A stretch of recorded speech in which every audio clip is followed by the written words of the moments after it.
And we are live. It says we are on the clock because that means it's almost draft day. As Luke Wright says, we're a couple weeks out, and it's getting more and more exciting. The mock drafts are getting weirder and weirder, and we will do a mock draft of our own to scrutinize and put ourselves out there, since I'm going to heap plenty of scrutiny on ESPN's Todd McShay for his horror show of a Falcons mock draft. We'll get into why it's so bad, and then we'll put ours out there at the end of the show so you get an idea of open ourselves up. I'm not going to just sit back here and take pot shots. I'm not afraid to put ourselves out there as well too. So let me bring in my Facebook communities here real quick and say good morning to Nick Kendall, my co-host and friend at the same time. Good morning, Nick. How are you? Good morning. I am doing well. Happy Wednesday. Happy hump day. Excited for some good weather today in Seattle. Looks like it's going to be a clear sky day. Haven't had one of those in a while. Of course, it can't fall on the weekend, but I digress. But getting excited. The draft, like you said, I think it's 22 days away now. Who's counting? And ready for that to get here. Ready for the speculation to end. It just always feels like the draft is a little bit too far away after the free agency period. It's like, they gave me all those hits of dopamine, and then they left me dry. I need it. I need more. Give me the content. It's like the NBA Finals when one team goes in 4. It's like, okay, now we're not going to play again for 2 weeks. I'm like, well, that was good timing. You've lost me now. Now I don't care anymore. I'm on to something else. Yep. Want to say good morning to some folks here. We can say good morning to Luke coming in with our first Blue Super. Thank you for the support, my friend. EJ coming in, said good morning, Scott. Let's talk some football. Football, you bet. We're going to be talking plenty of football. Clee to the T is here. Ethan is here. Ethan watched the Real Madrid, the Blancos, roll in yesterday into London, which is kind of cool. They play. I'm all Chelsea'd out today. It's a Champions League stage, final 8 stage, game 1. They play 2 games, add up the scores, highest score wins after the 2 legs. Leg 1 is today at Stamford Bridge, which you see in my background. So I'm pretty excited about that. But I'm also pretty fired up about another. And I feel like I'm punching down at times, but I mean, he's got the biggest megaphone. He's sitting there on ESPN, which gives him instant credibility. But Todd McShay's Falcons mock draft is just awful. It's just awful. And if the Falcons somehow go the way that he's got them going, I mean, in any shape or form, I'm going to kill him. Not Todd McShay. I'm going to apologize to Todd McShay, because Todd McShay, when I look at Todd McShay's draft, I'm like, either you're incompetent or you expect the Falcons to be incompetent. It could go either way. And I think it's just a little bit laziness on his part, which again goes into the incompetency part. But Nick, you've had a chance to see some of that. The first pick, and again, it's not so much the picks, because the Falcons have needs everywhere, except maybe tight end 1. That's it. Everywhere else you could draft and say, oh yeah, that makes sense. That fits a need. So that narrative doesn't work, because it fits a need wherever they go. So best player available. Okay, I get best player available. I get premium positions. And I also get the strength of the draft. So he goes wide receiver Drake London for the 2nd consecutive time out of USC at number 8. Your thoughts on that, and I'll talk a little bit about some of the players that went early and were passed over at the same time. What do we know about Drake London? Drake London is a really good wide receiver, and he is one that I think people, and myself included, misunderstood earlier in the process, and still some might have misunderstood. You see the big body wide receiver from USC, and you think down the field boundary receiver, and really I don't know if that is his best role in the next level. I think he's actually suited up to be a big slot, maybe not the yak weapon, but similar to a AJ Brown, where you have the big body type and the ability to separate. So maybe even a Cooper Kupp, 6'2", 200. Cooper Kupp's bigger than your typical slot, and he is very competitive at the catch point. He's a former basketball player. If you go back and look at his the huddle highlights, you see a good litany of dunks and different athletic moves from basketball, which obviously translates for a wide receiver. And for the big slot in today's NFL, if you want to be able to run the football out of 11 personnel, you need your slot to block. And that can help combat 2 high defenses, can help combat lighter boxes. And I think Drake London can be really good there. All of that said, that is a little bit similar to maybe some of the usage with a Kyle Pitts, kind of the big slot there for the detached wide receiver. Essentially, he's a big slot sometimes. You can use him as a 11 personnel, inline tight end, but I think defenses will probably play you like you're playing 10 personnel. So you lose that schematic advantage with Kyle Pitts there in that situation. So maybe a little bit redundant. Also, the thing with wide receiver, I know that it's probably going to be drafted and more sought after in the draft than ever before. I know we keep saying there are more wide receivers coming out, but the way these guys are getting paid, I think you could see teams kind of approach it like a running back where you're drafting them and then letting them walk. So still going to be taken high. I just think I agree with you. It's a working on the rims of your car or the sound system of your car when you're leaking transmission fluid all over the place or you literally have no seats in the car, no steering wheel because your trench play is that dire. So yeah, Mark Schrader comes in with the yellow super. Appreciate you, Mark. Says we'll be listening, but driving, be safe with the weather. Scott, thank you. I think it should be okay today. Yesterday you heard it. That was how crazy it was. These microphones are pretty good about masking barking dogs and stuff, but when my windows and shutters are shaking yesterday, that one was definitely heard. But you be safe driving. We'll be just fine here. Again, you mentioned in the slot. Typically, historically, the guys that can't play outside, you move inside. The slot guys are not your most valuable guys. They're not your highest paid guys because it's easier to get them balls. Like, okay, I got Jerry Rice. He's having a slow day. Let's drop him in the slot and get him some easy catches.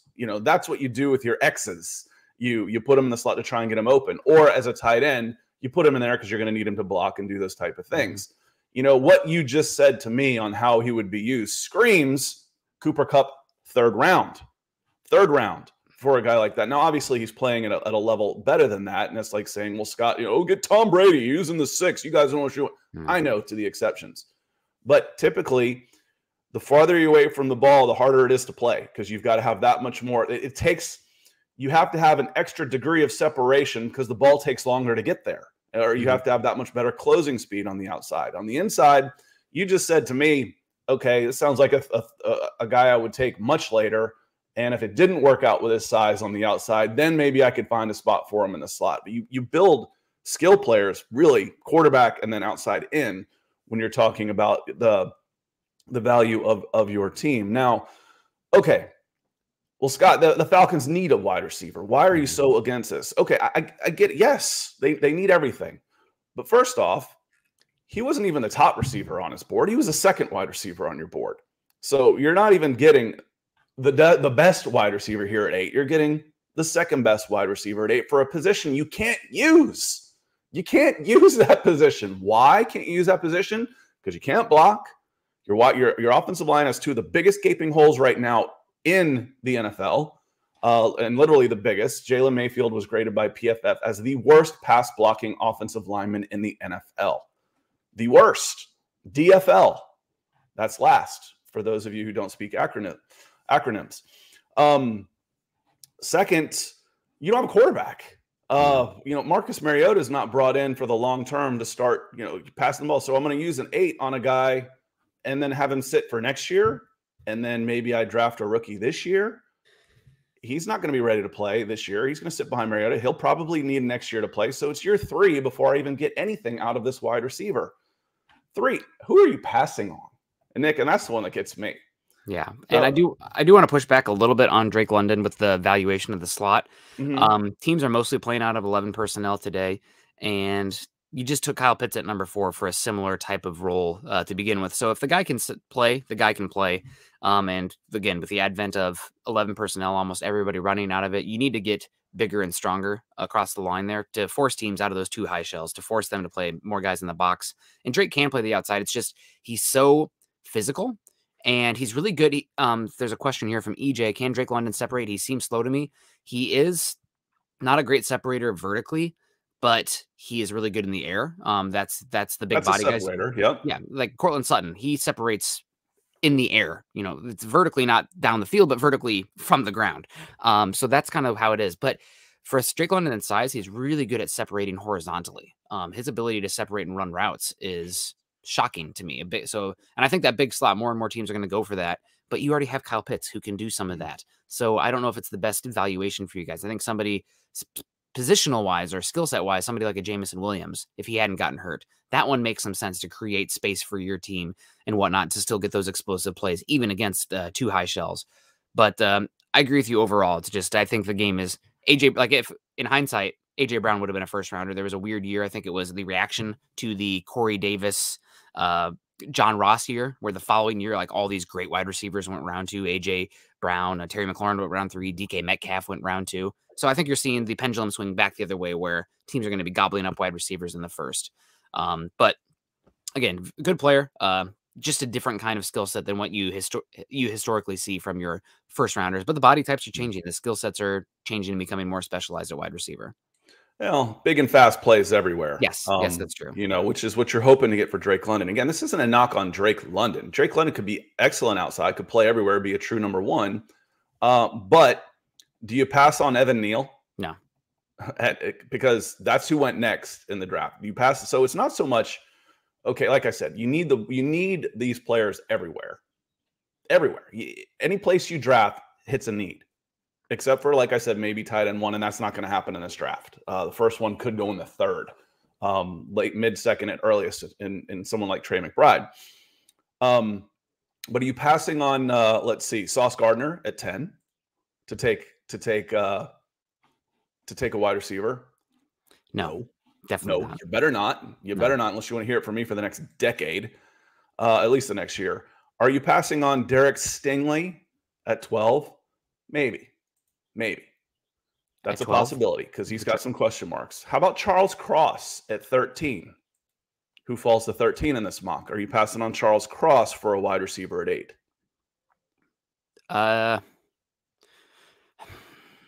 That's a tough one. That's actually a pretty tough question. I think for the Falcons specifically, that one's closer. But Evan Neal for me is a no-brainer. If he's there, you're not passing on him to take a wide receiver. You better not. Same with Sauce Gardner. And same with Sauce Gardner. Yep. I agree with you. And for me, the other one that was an absolute forget it was I don't pass on Jermaine Johnson, who's going 14 to the Ravens. Man, him and a super edge. Again, these guys the Ravens just stockpile these guys that I just love. How do the Ravens always have these defenses? This is how. Because, they got OA last year, who's going to be I think he's going to be a star. So it wasn't so much that, no, I don't want a wide receiver at 8. 1, I don't think there's a guy there. If you say Jamar, you can give me Jamar Chase at 8. Okay. Julio Jones, AJ Green, some of these historical guys that went, 3 to 10. Okay. I'm interested, but I'm not convinced that there is that wide receiver in this class. And you know what is in this class, Nick? Trench play, edge, tackles, defensive linemen. Yep. All right. And you also have 2 second-round picks where you can probably find a wide receiver too of some sort that you like a lot. So you don't have to force it. And this always feels forced. I know that the Falcons have all these needs. You go anyway, but I think you need to. The way I like to look about trench play is it's keeping the fire stoked. It's keeping the fire going. So you have to keep a log on the fire. You have to put a log on the fire before the fire goes out, right? Anybody out there, Wilderness Boy Scout folks, hello. But the Falcons right now, they don't even have a fire started on either side of the ball. So you need to get some logs together and get a fire going with the defensive and offensive line. Ethan coming in with the very generous super chat, orange when he's coming in, a trade up for Howell at 48. What are your thoughts, Scott? Ethan, I'm going to get to that one. I'm just going to leave this here because first off, we're going to get to 43, which McShay has the Falcons taken Lewis Seen out of Georgia, safety. Again, nothing. Yeah, Falcons need a safety. Absolutely. They need everything. I could say that every time. Well, Scott, the Falcons need a safety. Yes, they do. I know. They need everything. Is safety your best value at this position? No. No, he's not. And at this draft position, he's not. And then what really gets me is the next one. Who goes 44 to the Cleveland Browns? Travis Jones. Travis Jones, 330 pounds of nose guard defensive tackle from UConn. What do the Falcons need more than anything on earth right now? Guys to eat up blocks. Defensive line. And I mean front 5. I put that when I wrote it up, I said front 5, or actually in the comments, I said it would be almost impossible. Someone said, does this defense look better to you? I'm like, well, yeah, it does, because it would be almost impossible for their front 5 to get worse than it was. Minus Grady Jarrett, as long as Grady Jarrett's still there.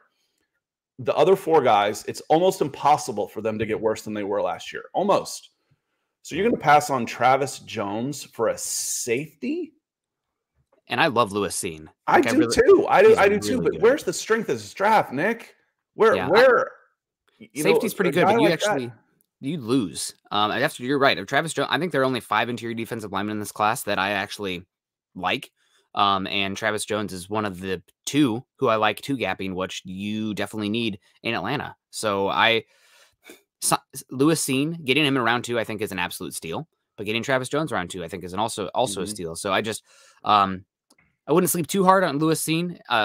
And you also talk about I think you said it last year, it's not the play. If you take good players, you're not going to be upset at the end of the day, and you're going to be happy with Lewis Cine because he is phenomenal athlete. He is super physical. He can play almost every role. And I think he's probably closer to Kyle Hamilton than some people will talk about. I mean, it's the front 7 in Georgia didn't really allow Cine to do as much because they're gobbling up tackles before they can get there. But to keep an eye on him. I agree with you, though, wholeheartedly.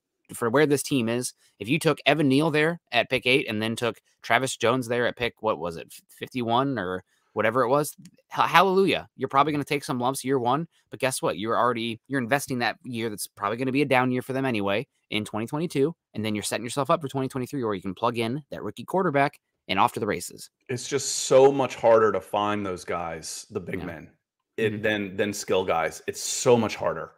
Defensive tackles might be, and I always said when I was scouting players, qualified defensive tackles are the hardest position to find from high school to college. It doesn't get much easier from college to pro. And you're not passing on Travis Jones to take a safety. Love the safety. This isn't about Cine.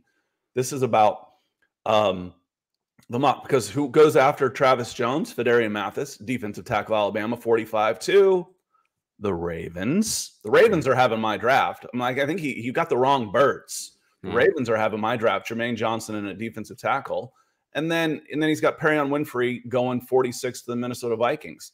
Any one of those 3, I'm not as high on Fedarian Mathis, but you give me Perion Winfrey to plug in next to a nose guard on the opposite side of Grady Jarrett if they're staying in a base 3-4, or Travis Jones right in that spot as a nose guard is so much a better pick. Real quick, and then I want to get to Ethan. Would drafting Jordan Davis at 8 be too high for you guys? I don't think so. Honestly, I mean, I used to think that, but then he tested like that, and it's kind of the running back argument where the run game is not as valued as the pass game, but if you have guys who are so dominant in the run game area that you can allocate more bodies and change what you can do schematically to stop the pass game, there is value to that because you can, again, then allocate less resources to stop the run. And Jordan Davis, unto himself, is a run defense. You want to play light boxes. You want to play 2 high safety constantly on 1st and 2nd down, even though those are formerly known as rundowns. Plug in Jordan Davis, and Deion Jones looks maybe a little bit like Deion Jones of old because he's not taking on blockers constantly. He's getting free access to the hash marks outside the hash marks, running sideline to sideline. So I would not have an issue with Jordan Davis there at 8. I do think that there are some conditioning questions that you have to talk about with him, just with his weight. And he's talked about that in interviews as well, staying healthy, to keeping that weight under so he can play more snaps. That is definitely something to consider, but he's athletic enough and strong enough that, the nose tackle, he can stay on the field in 3rd down, 2nd down too, with his athleticism. Now his pass rush moves, those are still a bit raw. They're going to need some work on that. But still, I think that at 8, it's not too high. You're not getting a steal at 8, but that's an area where it could make sense. And again, if you want to play 2 high safeties, lighter boxes, Jordan Davis allows you to do that without giving up too much in the run game. Yeah, it might be just a shade high, but I wouldn't complain. I'd certainly rather have him over a wide receiver. Yeah.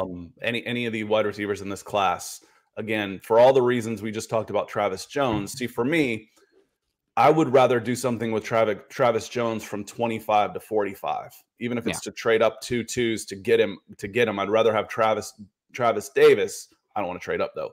I'd rather have Travis Jones later because I don't think there's that big of a drop off from Jordan Davis to Travis Jones on the field. But there might be in perceived value where one could go top 10 and the other could slide into the 2nd round. I'd rather have Travis Jones in the 2nd. But if these guys come to their senses, he's not going to be there. Travis Jones should go 15 to 20 as far as I'm concerned. He'll probably go to the Ravens. I was going to say 20 to 30. But And real quick, I want to show this, and then when I get to Ethan's question, we'll finish off on the McShay horror show that was his draft. Joey says, considering the strength of the draft, which for me, Nick, is 25 to 100 is the strength of this draft. How realistic is the Falcons trade back and stock up on the rebuild? Realistic? Does the current GM have a history of doing this? The current GM has traded back once because last year was his first year. That's Terry Fontenot. And he traded back with the Broncos. He moved back about 4 spots and picked up a 4th-round pick in the 2nd round. The Broncos ended up taking Javonte Williams at running back, and the Falcons took safety Richie Grant, which I thought that was a very good deal. I liked Richie Grant. Javonte Williams looks like a future star with the Denver Broncos, and Richie Grant struggled. I'm not going to go on revisionist history here. Revisionist history would say it was a bad move. I don't think it was a bad move. I thought it was a good move at the time. Whether it works out or not remains to be seen. And then they used a 4th-round pick to pick up a reserve, rookie, supposed to be a reserve, Drew Dahlman, who could see time at center and or guard. So I thought it was a good move. That's really his only history of doing that. But real quick, I just messed around on Pro Football Focus's board, and I was like, what can I get? And if you can see, I traded my 8 to the Bills, and they accepted this trade for their 1st at 25, a 3rd, 2 6, and a 7th. I just started clicking buttons. How many picks are you going to give me? And then next year's 1st and 4th. And when I went down to 25, I couldn't necessarily address who I wanted to, an edge rusher, but I ended up getting edges later, as you can see with my litany of picks. But Tyler Linderbaum fixes the center position for the Falcons for the next decade, in theory.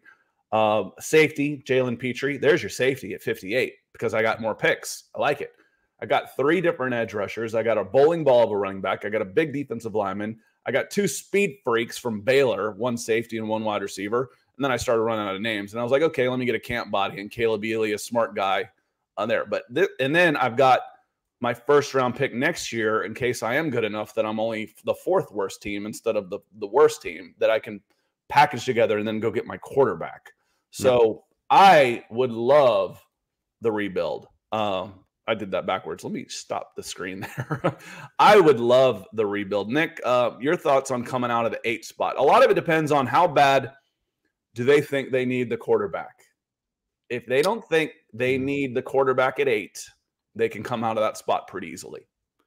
Yeah, no, it's really curious to see what the Saints do. Now I think that might change what's available and what could happen with you at 8 and who is trading up. We'll see, but definitely I think the Falcons would be smart to trade back twice if they could and get some more value there and really fill out this roster. Part of that would be helping hedge your bets, get a bunch of young guys that can play this year and use this year as essentially what is it? An expansion draft team? Really, where, it is. Yeah, I mean, that's the level of talent. The only thing is they get their money a year late and they don't have any extra draft picks for it. Yep.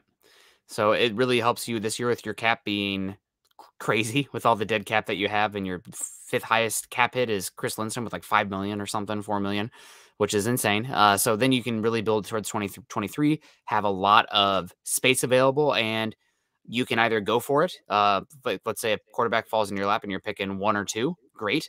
Or you can build the nest around that quarterback and then do what Denver just did recently and build that infrastructure where you are enticing to a franchise quarterback that might become available. And I don't know if this is the new norm going forward, what this offseason was, but quarterback movement was insane. And I'm guessing you're going to be able to see that more and more going forward. So building an infrastructure where a quarterback wants to come there, I think is an equally viable option for the Falcons if you get that cap right. But I agree with you. Trading down, I guess the real question is, are there any players? There's obviously always a price where I have to move down no matter what. But are there any players that could fall to 8 that you would be like, okay, well, you're offering me just, not a great trade. I want to trade down, not a great trade. I'm going to stay here and take this guy.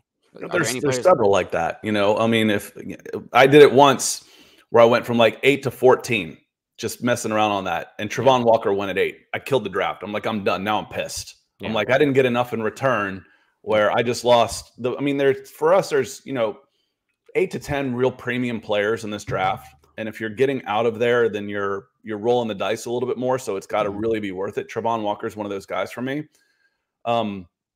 But if Sauce Gardner's there, I'd have a hard time coming out of that spot. Tron Walker. I'd consider Kayvon Thibodeau and Kyle Hamilton at 8. You'd have to blow me away to move out of those spots. And one of those guys should be available. Jermaine Johnson is I'll move back, but I'm not completely in love with this guy. Like I'm not, I like him a lot, and I'd take him at 8 and be happy with it. But you could talk me out of that spot. You could talk me out of that pick. Yeah, I tier him almost with the likes of Jordan Davis. Where it's like if I can move down to 12 to 16 range is ideal. Could you take him at 8? Sure. But 12 to 15 and you're real happy.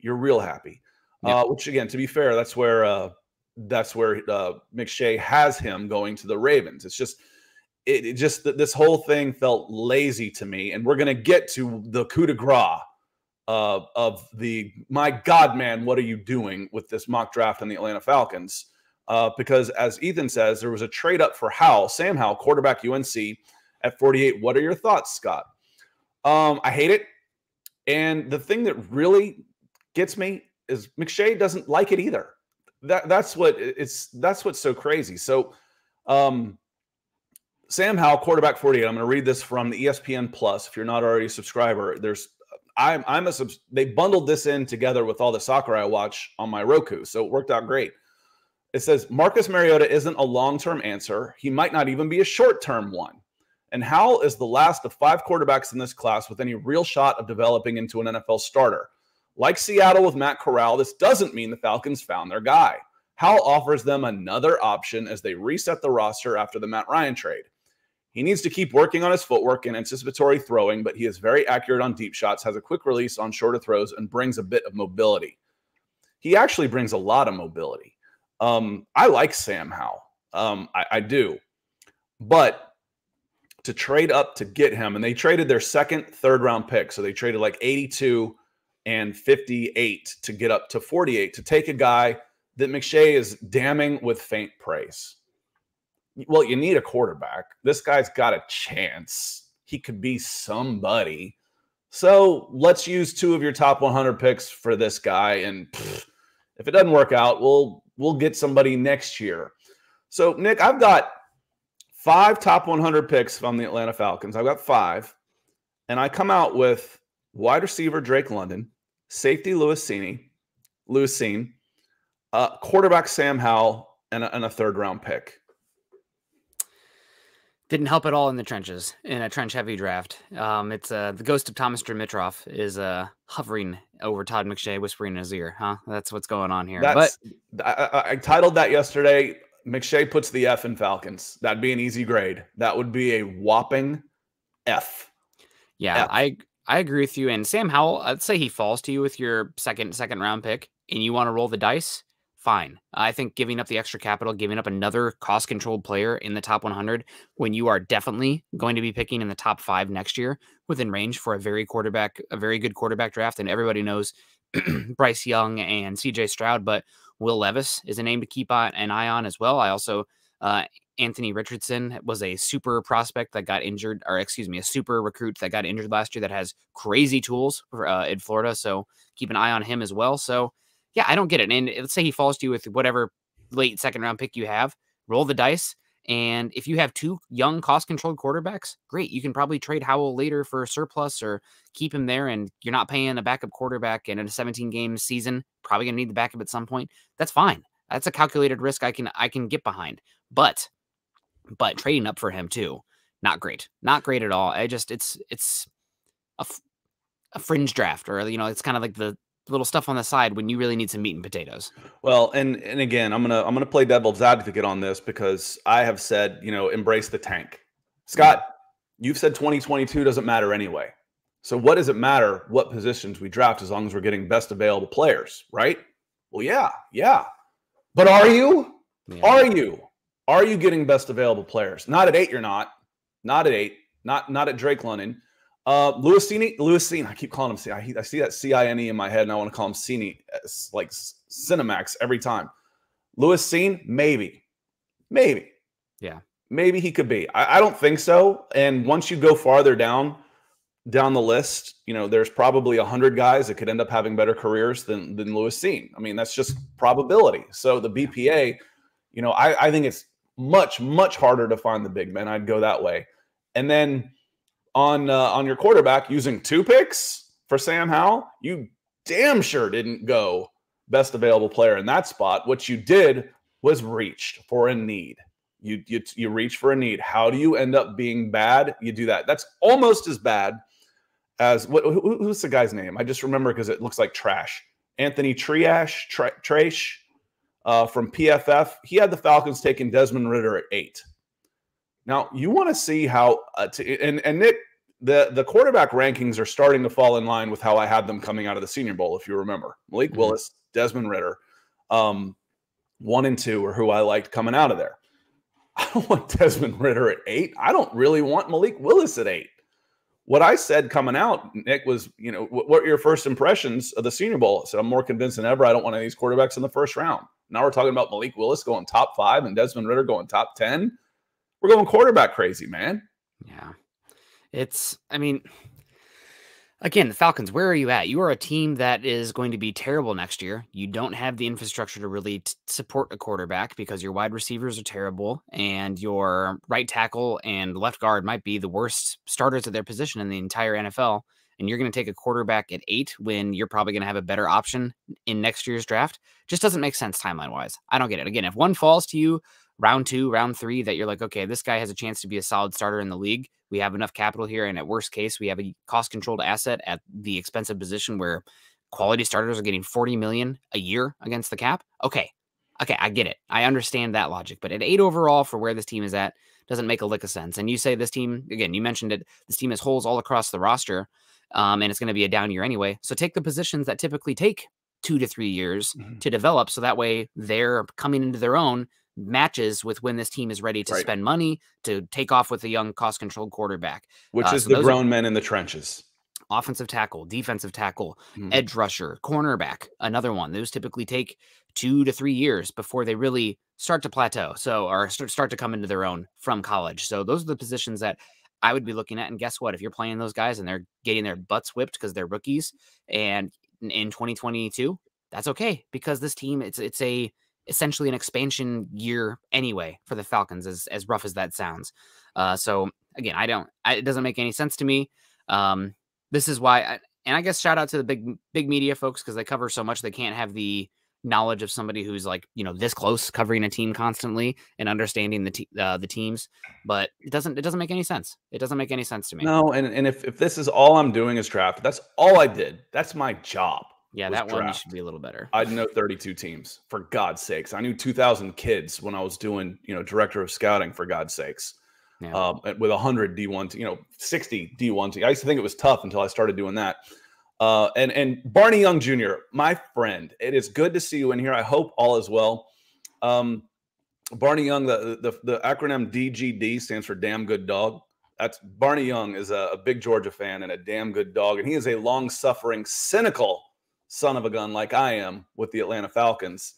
But a friend from way back, we go way back to the days before I started covering recruiting on message boards. So 20-something years. It was good to see you in here. And Barney, I said at one point with Jordan Davis, if you draft Jordan Davis, turn around and hand Grady Jarrett his extension.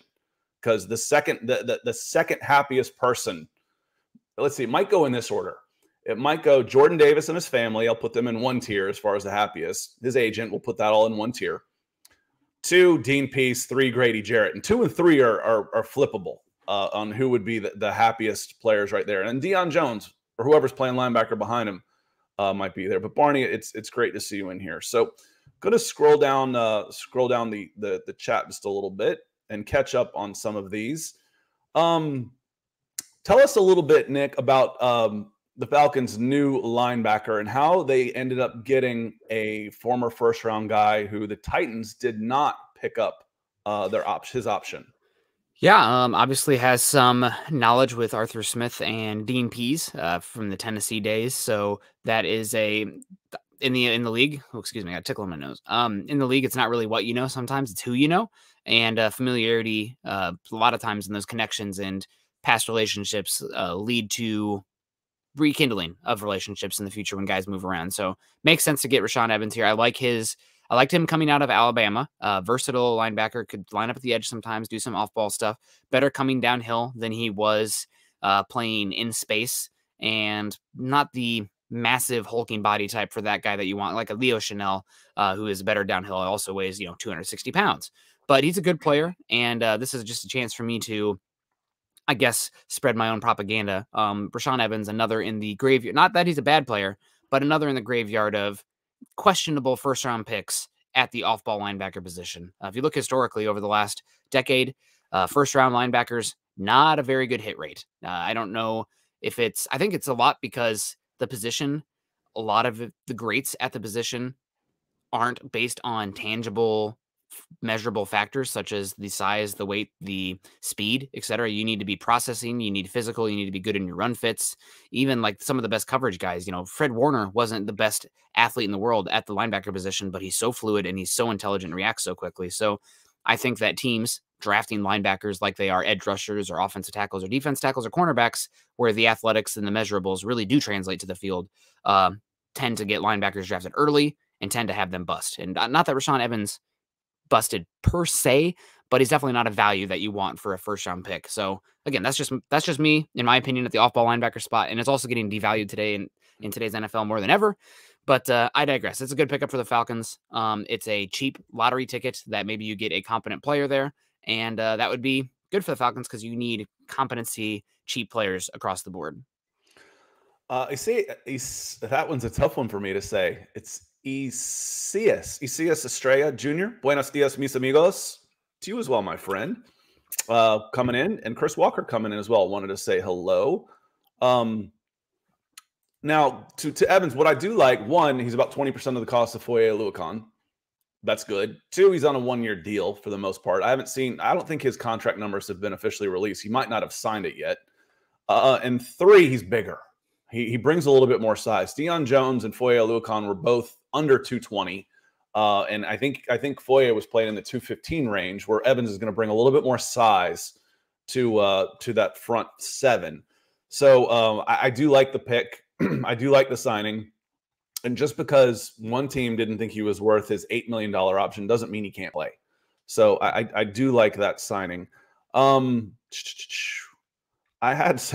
says, Nick would prefer no linebackers played on defense. Well, as I've said before, watching 7-on-7s, and I've lamented the fact that this is becoming a 7-on-7 league, the last guys to get picked when you're doing drafts are running backs and linebackers. Those are the very last guys.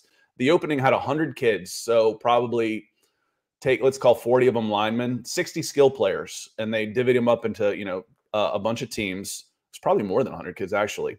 The very last pick that year when they did the draft behind the scenes was Derrick Henry. He was the last guy to get chosen, was Derrick Henry. He's a pretty good player. He's a pretty good player, though.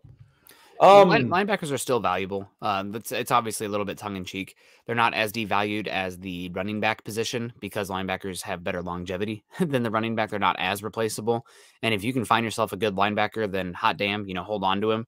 But the thing is, using first-round picks on off-ball linebacker does not correlate historically to a good linebacker pick. Day two, that's the sweet spot for linebacker. If you can draft a guy there, then you have a chance to find somebody good. Most of the best linebackers in football right now are day two picks. So yeah, how nice would it be to have Deion Jones's $20 million off of the salary cap right now? And people saying, oh, they're going to cut Deion after June 1st. What's crazy is if they do that, they save $8 million this year off the salary cap, but they end up paying $24 million in dead cap money. So 12 over the next 2 years to do that. That's just such bad numbers. I think he's the last of the bad contracts that needs to be done after this year, because Matt Ryan is still a $40 million dead cap hit, and Julio Jones is a $15 million dead cap hit. You're going to take a $12 million dead cap hit? Why not? What's another $12 million? Yeah. What's that? 65, almost $70 million of 210. A third of your cap space is going to three guys who don't play for you anymore. Get it over with.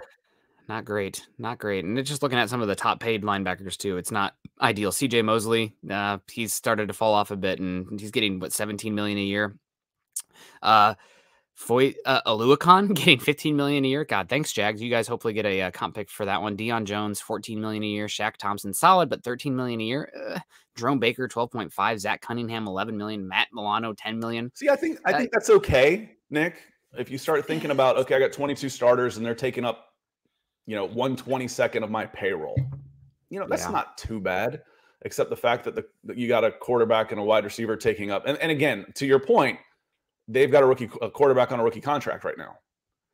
So they're not paying $30 million or so to those guys. And real quick, Tom coming in saying, good morning, guys, showing some love. Yes, you are. Appreciate you. You were big time loving building the Broncos last night, and appreciate you following us over here. Peter coming in from Cambodia saying, let's go, Nick and Scott. Scott and Nick, I'll give you top billing.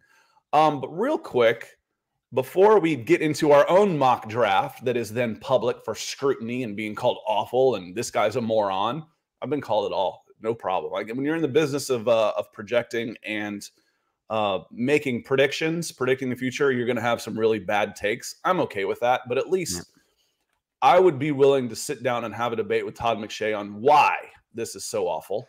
And again, either you're lazy and incompetent, or you think the Falcons are lazy and incompetent. It could be one of each, could be some of both.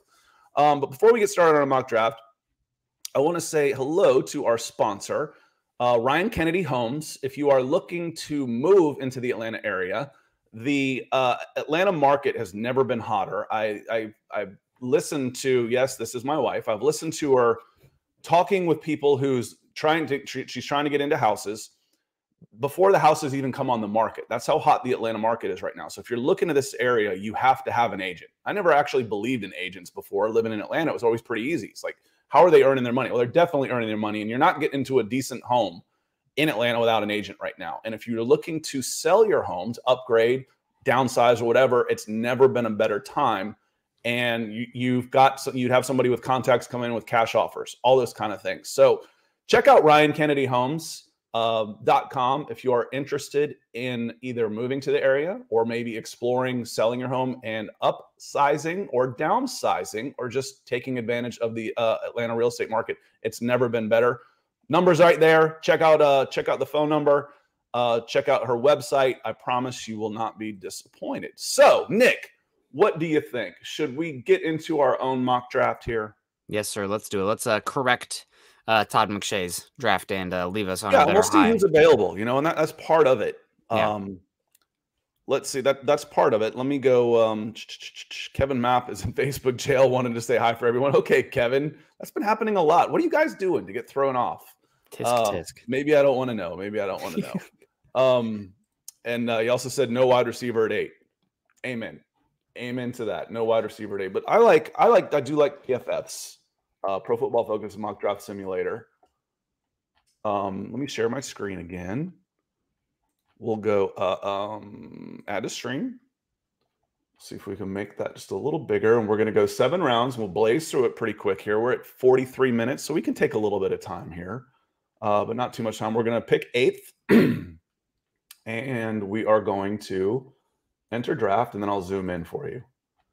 I'm not going to do trades, Nick.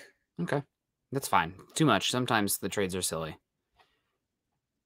So hard to project too.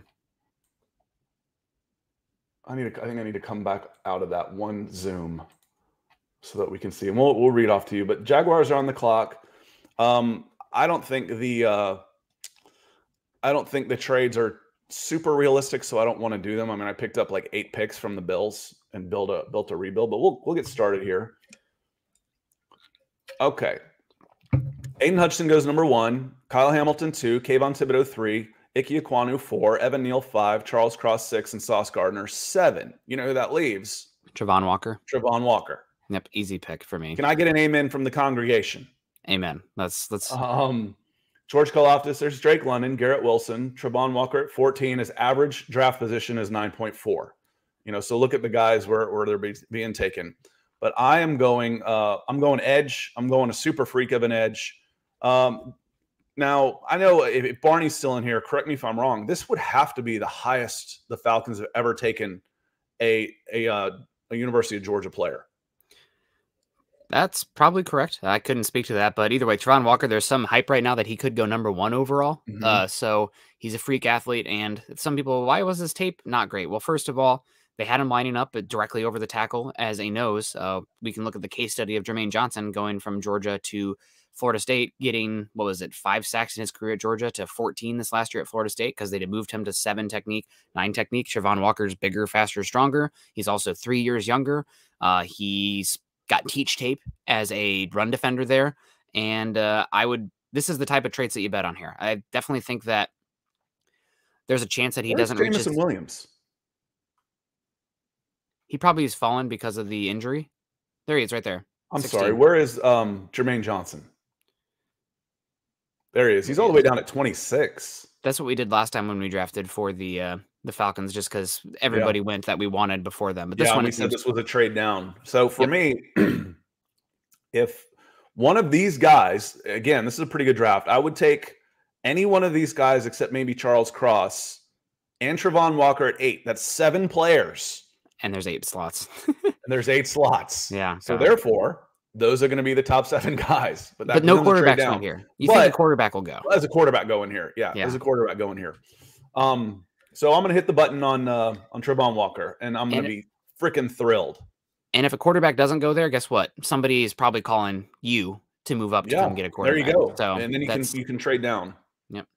Exactly. So now here we are on the board again with pick 43. And Travis Jones hasn't fallen to me at that pick in a long, long time. Travis Jones at 30 to the Chiefs, because that's who I like in that spot a lot. He also took Lewis Sign, which is too bad. At 43. But I'm sitting there and I've got we were talking safety, Lewis Seen. And again, like I said, it wasn't necessarily that he had Lewis Seen going in that spot, because best available player. Yeah.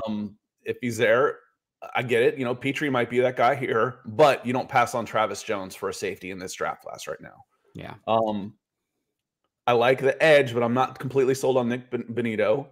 Honestly, I don't mind Desmond Ridder in this spot. That's what I'm leaning right now. I'd probably take Desmond Ridder. The other one I was going to say was maybe Leo Chanel with his athleticism for the type of defense that you want to run. If you want to play less guys in the box, typically you need one linebacker to be an absolute Hulk. And at the Patriots, Leo Chanel, I mean, God, he's destined for the Patriots. He's a perfect style for what they want to do. So it would be interesting there. The other guy that interested me is somebody that you might push back on, but this is the area where I think he should go. Skye Moore. I think Skye Moore is going to be a hell of a receiver. I think he's got the biggest hands of any of the wide receivers in the draft class. He's ran like crazy. He's got a build like a running back as well. I love Skye Moore, and I know that you don't want to take a linebacker or wide receiver at pick 8. I agree with you there. But day 2, if there's one there that you like, getting a wide receiver in there can help. This is a pick for whoever's going to be playing quarterback in 2023, I guess is the argument here. So Devontae Wyatt went at 17. Malik Willis went at 19. Some more interesting ones. Treylon Burks, who was mocked as high as like 3 at some point, is down to 25. There's Lewis Seen at 29 and Travis Jones at 30. That's my guy. Like I said, I think this one's a lot better. EJ says Abraham Lucas. I like the tackle, but this is the spot where I've really liked Ridder. Yep. I really do. But in this case, what we haven't done is, if you can get who you think is going to be a #1 receiver in the 2nd round, I'm okay with that. I got my edge. I'm not coming out of this without any pass rush help. I got my edge. And Peter asked, why not trade down? We're not doing trades right now. I guess my one question is, do you think you can get Christian Watson with your next 2nd round pick? Oh yeah, he's way down here, isn't he? Yeah, it's kind of game. I'd rather have. I forgot that he's rated down here. We pick again at 58. He's not here anymore, is he? He might even be further down because we've been getting him like in the 3rd round, which is silly. Where's the positions? There you go. Christian Watson at 74. Yeah, I mean, we'd have to take him here. I'd rather have Christian Watson just because I know more about him. Who would you rather have?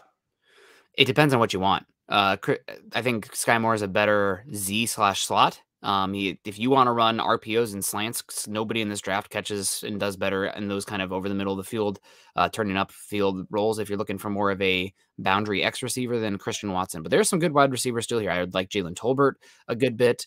Alec Pierce. I love John Alec Mechie. Pierce. Yeah, and if you're looking for a boundary X that can stretch defenses vertically and win up there, that'd be a great pick. So I think maybe I love Skye Moore, Let's but go maybe Skye Moore. We spent enough time are you on sure this. you don't want to do Desmond Ridder? I would probably. I like Desmond Ridder in this spot if he's there. Yeah, and the thing about Desmond Ridder too, I think it's a culture pick for you, and even if he ends up just being a solid backup, I have no issue with that. So here we are again, trigger on him, back on the board. This is maybe your Abraham Lucas spot. Yeah, that's maybe I could go. You could talk me into Troy Anderson here real easily. There's still plenty of other players here. There's your Alec Pierce.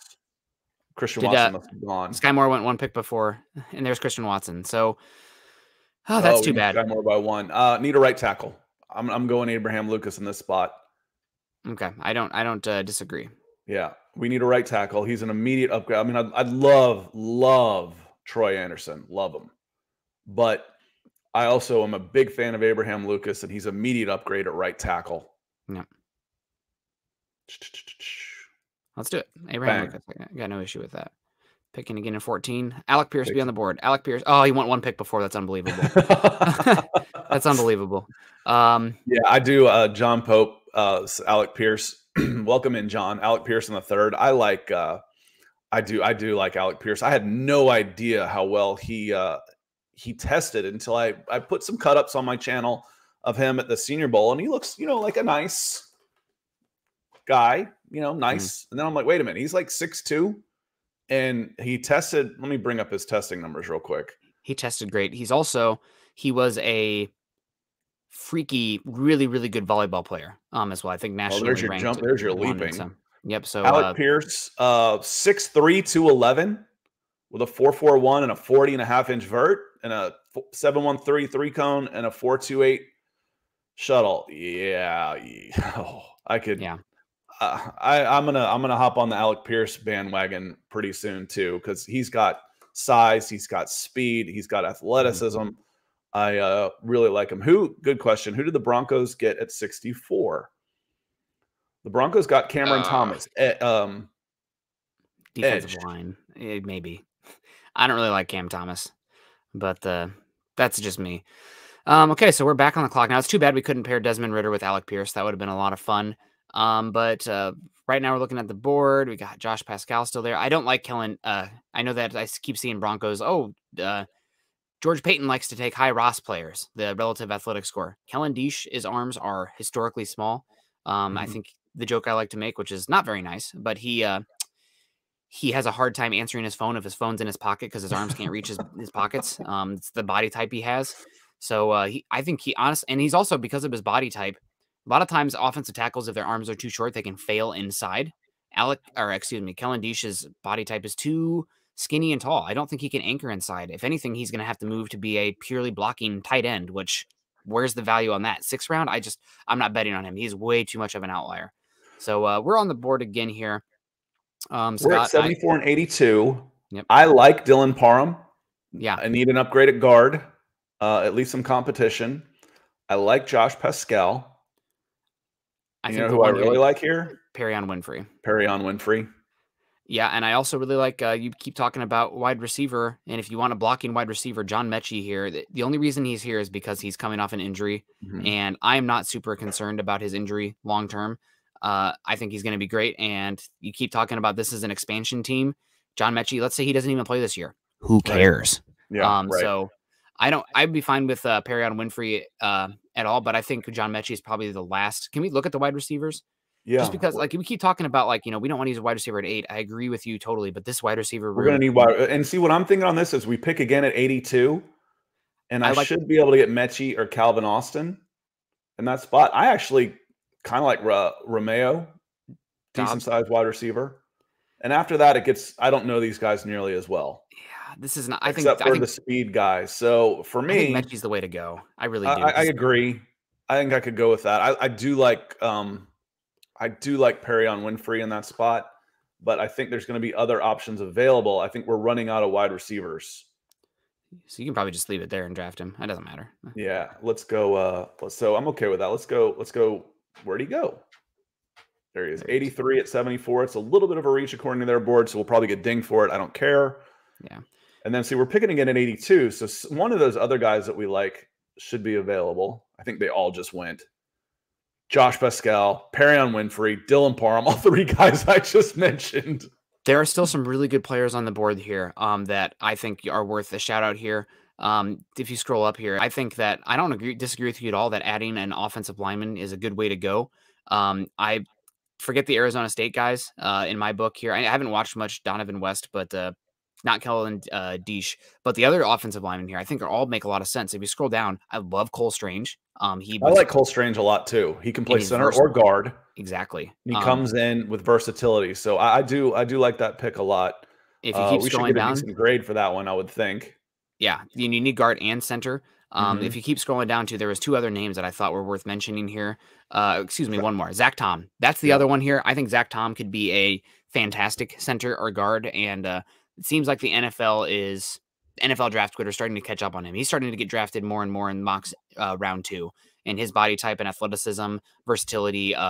I think he can play all 5 spots, honest to God, on the offensive line. So I think the pick I would make here would actually be Zach Tom. Okay, and Clee comes in and says, how is Max Mitchell ranked 89? He was getting first-round shouts several months ago. Yeah. Now I'm thinking like 6th round. He was yeah. He really, really struggled, and he didn't test all that well. So it's like he struggled, and then it's like, oh, well, this is why. He's not quite athletic enough for this. So who do we say? We didn't say Cole Strange. We said Zach Tom. I think Zach Tom is the pick to go here. He's more versatile. He can play PFF all the spots. hates this pick. I don't care. Yeah. La-di-da. I'm not going for grades. Nope. Okay, so now we're still on the board. Really like D'Angelo Malone here. So do I. I don't think Matthew Butler is a horrible pick either. I think he can play 5 technique. If I wanted to try and strike gold on Grady Jarrett 2 times, that's the guy right there. Is Neil Farrell. I don't like Neil Farrell. His arms are crazy. I know, but for the same, you would give the same scouting report as Grady Jarrett. Grady Jarrett probably has better burst. He's a better athlete coming out. Yeah. But we're talking round 4, high motor interior lineman. Mm-hmm.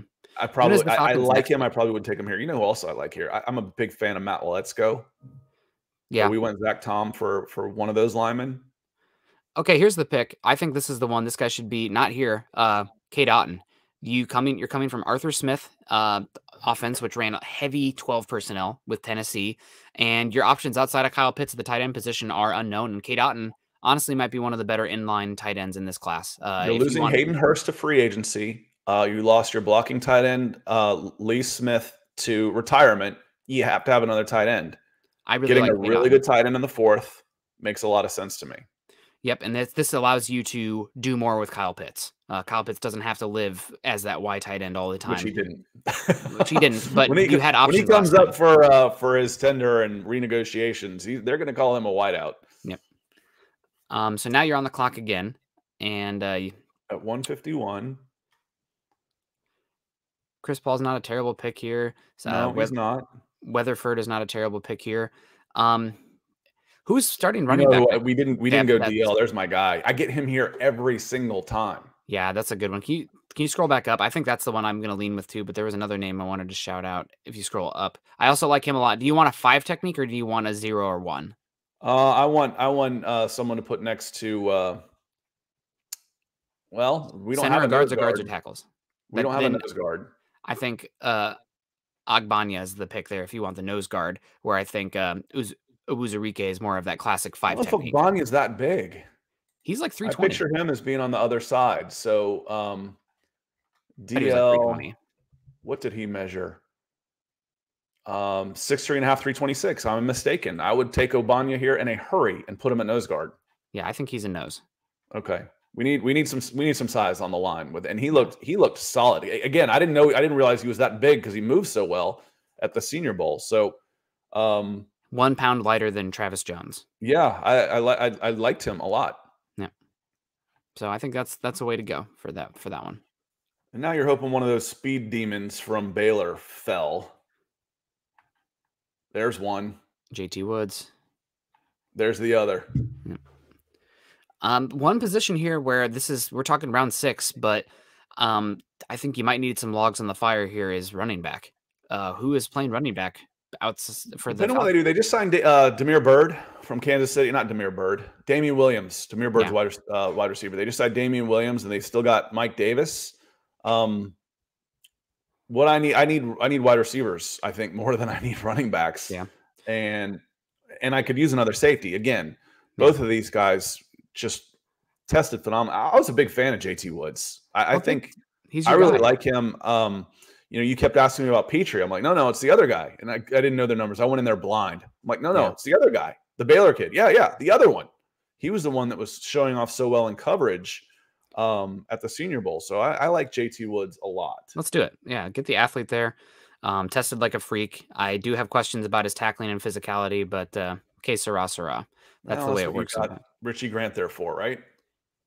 His tackling is also a concern, but goodness. But yeah, so now we're back at round 6.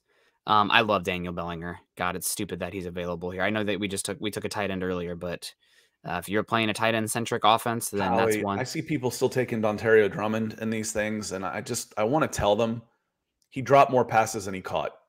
I mean, he struggled so badly at the Senior Bowl, and I know it's a small sample size, but he just did not look comfortable catching the ball. And he was 4.6. I actually didn't test it. I don't have his testing numbers, but I don't like him.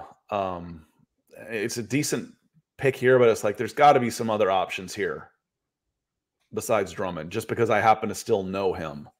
Yeah, I mean, I would not take Adam Anderson with his rape charge that's on him right now. That's still pending. Doesn't sound great. So that's one that is concerning. I actually really liked Logan Bruss at Wisconsin when I watched them. If you're looking for a developmental tackle, I think he's got right tackle upside in the league. And we're really getting, starting to scrape the bottom of the barrel. I like Jack Jones a good bit here as well. You need some. That's the one I wanted to know about too, just because, a corner coming in here, can he play? Because he's always here. I think he can play. He was a former pretty highly rated. You could use some bodies. You're going to need some camp bodies too. Yep. We're talking 7th round guy coming in. Round. I'm okay with that one. Yeah, let's go Jack Jones. I think you need. I don't even think we've taken a cornerback yet either. And that will round us out, and we are at 102, so we're about done. So closing us out here.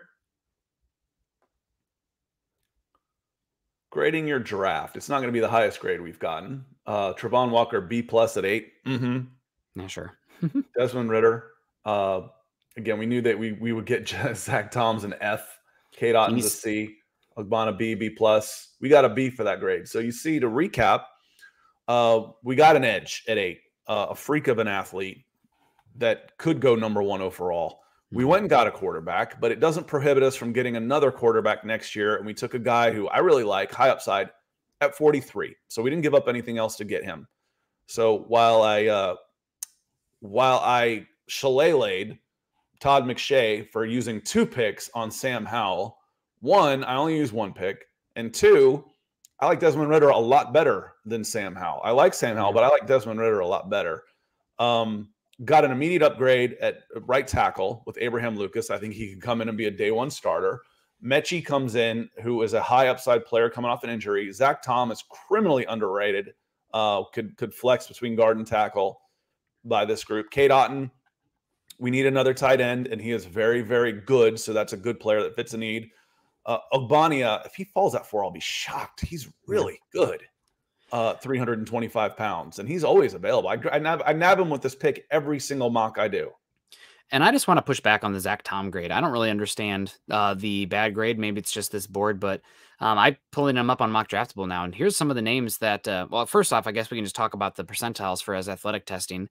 The arm length for an interior offensive line is not great, 33 and a quarter, which is, not the longest, but that's just at the cutoff where he could probably play tackle still if he needed him to.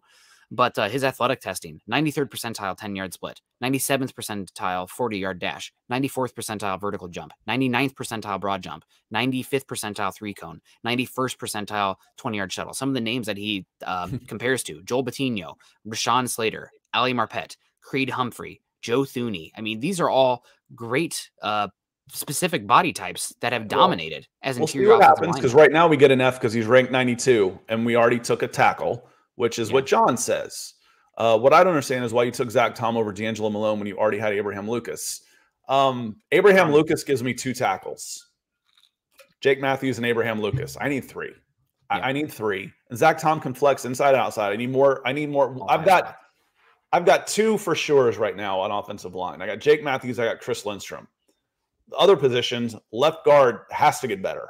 Whether it's Jalen Mayfield taking that leap because he was young. He played more games last year than he did in college. I think he only played 16 games in college, 21 years old. Jalen Mayfield has to get better, or the Falcons have to get better there and let him sit another year and get better. Right tackle has to get better. So this gives me options here. And D'Angelo Malone, for me, I like him, but he's still more of a developmental guy. And I'm okay with Tron Walker and Lorenzo Carter. 2 dogs, literally. 2 dogs coming off the edge. I feel better about that, where I thought that getting a tackle here in Zach Tom was a better pick for the Atlanta Falcons and for our draft. Seriously, Zach Tom is underrated right now. Now's the time to buy. Actually, the time to buy would have been a couple weeks ago. But his tape is amazing as a pass protector, and I think he can play all 5 spots on the offensive line, which is so we'll just look again when we come back to this. It is April 6th, and he's ranked 92, and we took him at 82, which is going to give us a bad grade. So we took some guys a little higher, and that's basically how these grades work. Are your needs? Did you reach on it? We got a B+ because they only have Tron Walker number 14. I want to set the over/under on that at 14, and I'll take bets. I'm going to take the under. He's going to get drafted before that. If anybody wants to bet me, hit me up. Slide into my DMs because he's going before 14. Unless what would you set his over/under at? Bad happens in the next couple of weeks. What would you set his over/under at? 7. 7? Okay, I was going to say 6. Yeah. I can't see him. What is that? Isn't that one of the Giants picks? I can't see him. No, that's the Panthers at 6. 5, maybe 5. The Panthers like dogs. Charlotte's pretty close to Athens, and they've had some really good ones. Yeah. Thomas Davis. Yeah, Thomas Davis. And then who do they have in there now that's playing for them that's really good? Maybe I'm thinking Shaq Thompson, but they've had some really good Georgia players. Yeah. But yeah, I with no trades, we got help at quarterback, we got help at edge, we got help at tackle, we got help at defensive back, we got help in the trenches. Some good players coming in. So I'm excited about this draft. I'm excited about watching. I mean, literally every single one of these guys could contribute. That's going to be the fun part about the draft for the Atlanta Falcons is every single one of those guys, we'll see. They can contribute. The roster's so bad that any of the draft guys coming in could play right away, which will be fun. That'll make this draft fun. It's like sometimes you only see a couple of guys contribute and the rest languish away in the depth chart or in the practice squads. But again, I'm not afraid to put out our own mock draft and open it up for criticism. Hit us in the comments. Hit us in the comments. Let us know what you think. If you watched it, you can see who was available at the time and who we chose over whom, because I am going to post this as just an image on Twitter and say, come look at it. But then I'll link to the draft and you can see, well, why didn't you take this guy? Why didn't you take that guy? Well, that guy wasn't available. But that's part of it. But good show today, Nick. Everybody, appreciate you being in the chat and participating. And Nick, what do you got going on the rest of your day? I have a sponsor meeting here in about 2 hours that I need to get into the office for one of the studies that I'm working on. So that's a lot of great on vaccine trials. So that's fun. And getting the dog out for a walk. There's frost on the roof of all my buildings, but it's clear. The sky is blue. So I'm looking forward, man. I haven't seen Rainier in like 2 weeks. It feels like it's been so cloudy here. So I'm guessing the mountain is out, which is going to make my heart full. I'm excited for that. I'm counting down to summer, man. Scott, I don't know what we're going to do in August. I'm going to try and get out and beat the rain and then come back and Chelsea, Real Madrid at 3:00. That should be the CBS game. If not, it will be there's a couple pretty games. That one might be on broadcast. If it's not, it will be on Paramount Plus. Check it out, middle of the afternoon. What else you got going on? It's perfect. It's like, well, I don't like soccer. Well, what else? What are you going to do at 3? Watch your soap opera? Tune in. Chelsea is a soap opera right now. Oh, God. Yeah, it'll be fun. Yeah, nothing else tonight, and then we'll see you guys tomorrow morning on Broncos for breakfast. So, yeah, no, nothing too crazy. Just gonna be a fine Wednesday, and the sun is out, and gonna appreciate it.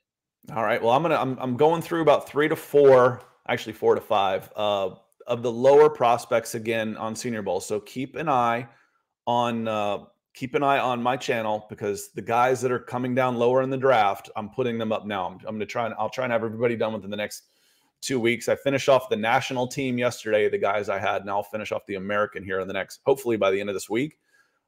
Maybe 15 or so more cut up. So keep an eye on that. Appreciate everybody being here. Luke says, I have ESPN Plus. What's the soccer game on? CBS has the rights to the UEFA games. So that's the Champions League and the Europa League are on CBS. They're in the final 8 now. They've been putting one of the 2 games on broadcast. Here, let me just check for you. LiveSoccerTV.com. UEFA Champions League, Chelsea, Real Madrid's on CBS. Villarreal and Bayern Munich is on Paramount Plus. So they will be on broadcast. CBS at 3 o'clock Eastern. It's leg 1 of 2 legs. Sometimes those can turn into, sometimes they can be shootouts, and you can end up 6-0 in leg 1. They play 2 games, add up the scores. Winner moves on to the semifinals. So sometimes the first one can be a little cagey, can be a little quiet, a little frustrating. But that's what I got going on. And everybody, you guys do a great job. You should consider creating your own draft tool. I am a draft tool, a tool for sure. He's a draft expert. I'm just a tool. But on that note, appreciate y'all being here, and we'll see you on Broncos for breakfast tomorrow morning at 9:30 Eastern. Until then, we'll see you next time.